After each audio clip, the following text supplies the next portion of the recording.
Is hip hop a bad example? Is it? Is it really? Is it the worst thing since sliced bread? But before we get into it, I want to say a happy birthday to hip hop. 50 years old. I'm a bit late to the celebrations and all that. I'm like that uncle that shows up to the party, cake's been cut, everyone's half tipsy on the dance floor. Do you know what I mean? But I just show up then. I'm that guy.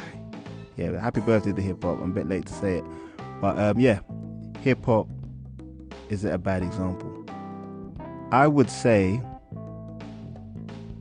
it's subjective, because if you go from today's era, which is not my era, but I like a few people, but today's era is, I think is possibly the worst. But you know what? You don't get this era without the previous eras. That's what I say.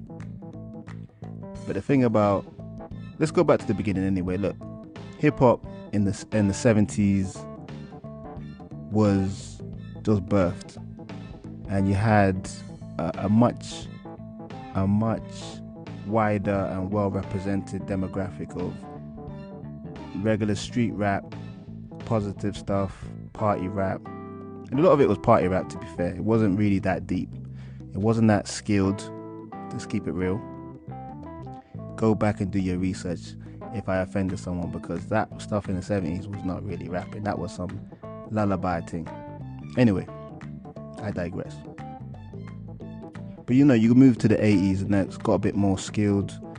It got a bit more gangster once Ice-T was the forefather of gangster rap. He wasn't the biggest artist, but he made a lot of violent gangster rap. Obviously Ice-T was from the West Coast. But then it didn't take to another level of gangster until NWA came out in 1988. And yeah, obviously they had F the Police, dropping the N-bomb quite a lot, which back then was, now it's common. You even see other people from other demographics saying the N-word, calling each other that, which is weird. You see two white guys calling themselves the N-word. It's just weird in a fight. But anyway, yeah, in the 80s, NWA came out with the dropping out N-bombs, F the Police, very controversial stuff. So you can say that was really the biggest mainstream start of bad influences in hip-hop. There was other people, of course, that weren't as big as NWA, but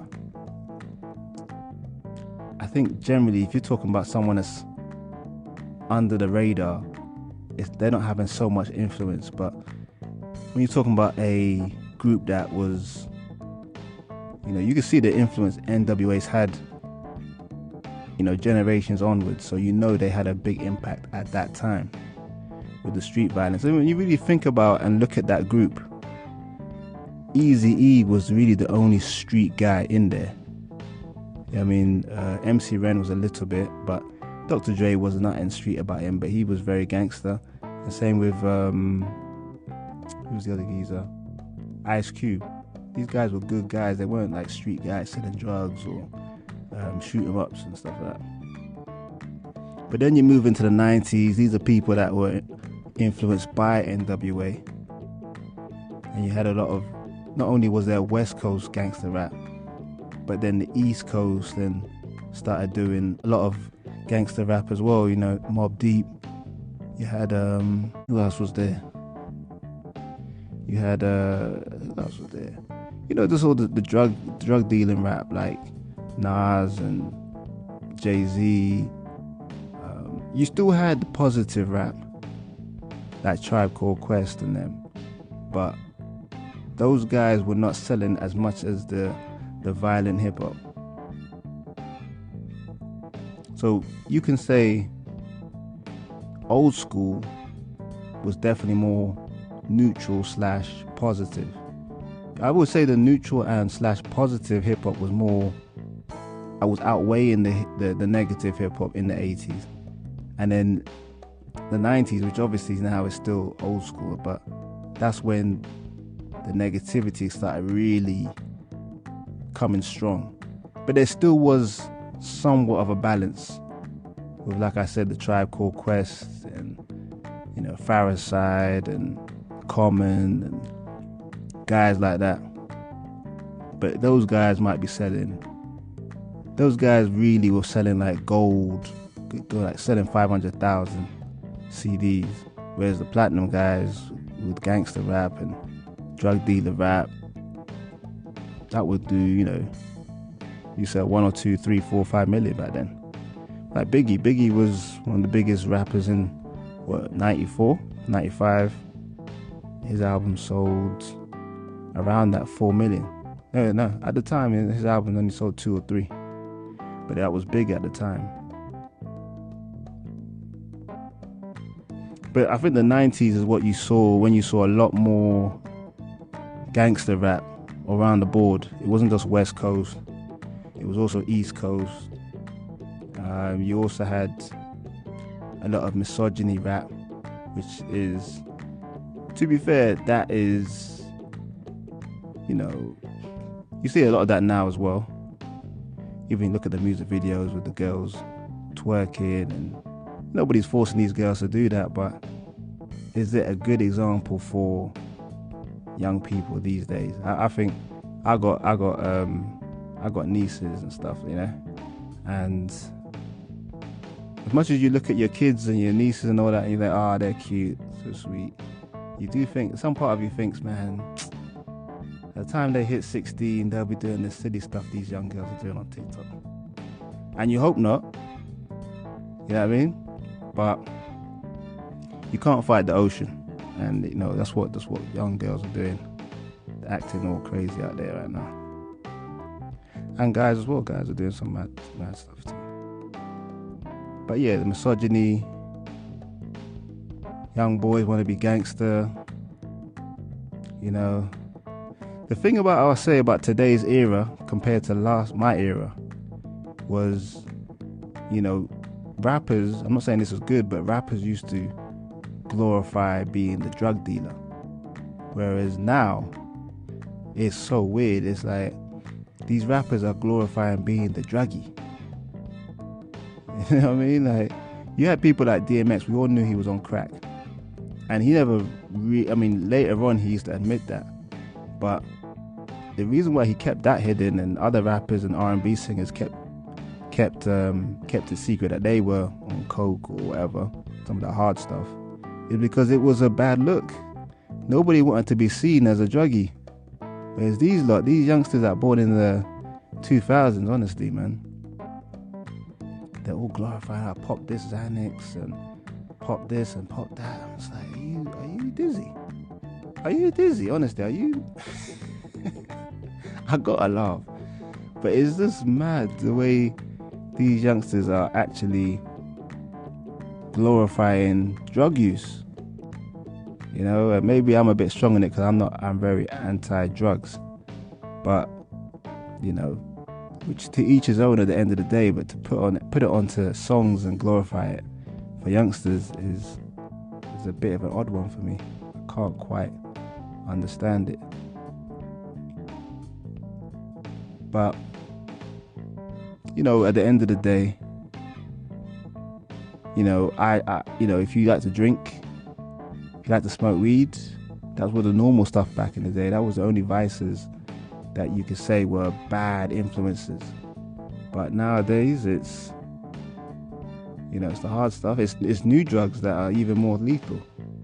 Back in the day, you could have a crackhead smoking. You got crackheads right now that have been smoking crack since the 80s and 90s. They're still living. But the drugs these lot are taking now, they don't know the doses properly. And they're basically just dying from misdosing themselves. And yeah, it just seems it's weird that these youngsters are still doing the same drugs that are killing their friends, and they've only been doing it for 2 minutes. Like, these people that did crack, they're doing it for decades and still living. Not to condone the other one, but you get what I'm saying.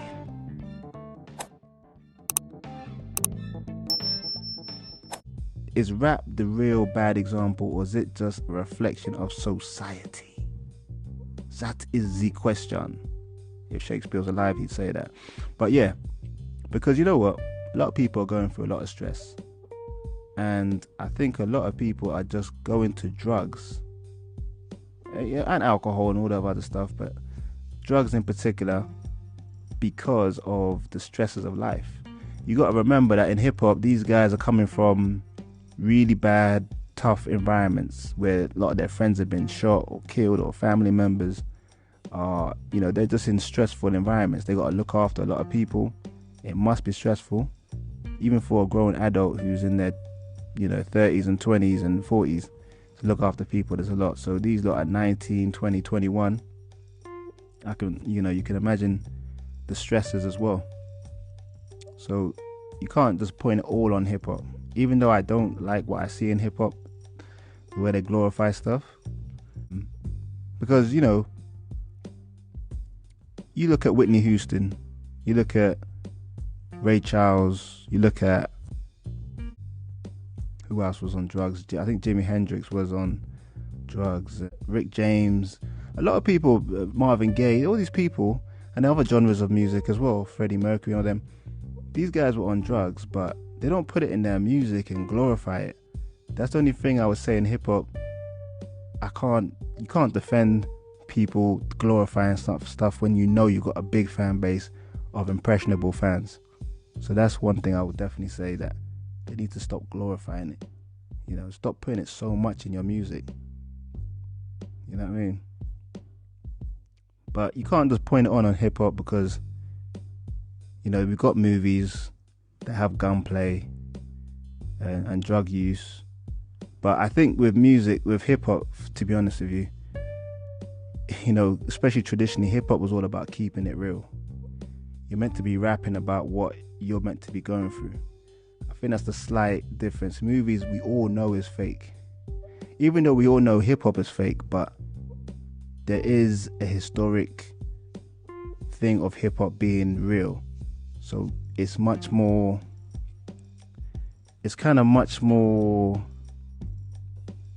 like, as a consumer, you're more likely to believe the rapper, even if it's not directly real to them, it's something that's around them that's realistic. Whereas the movies, it's just pure entertainment. So that's a big difference as well. But that's another thing as well. There's a time in hip hop that's glorifying suicide, and that's messed up as well, because that's nothing to be played with. There's no coming back from that. But yeah, but overall, let's just summarize right now. Is hip hop a bad example? In my opinion, maybe because I'm getting older, I think so. A lot of the rappers now who are doing the gangster rap are really doing the gangster stuff in the street, sending people to get killed and shot and all that. Whereas when we were growing up in the 90s and early 2000s, we knew it was entertainment. We knew these guys are all just about their money. Whereas these guys now are really actually killing people. We all know about King Von, and I can't even get into all the rappers that have been getting killed in the last 3 or 4 or 5 years. When in my era, Biggie and Tupac was like the only rappers that died. They had 1 or 2 more, like Big L.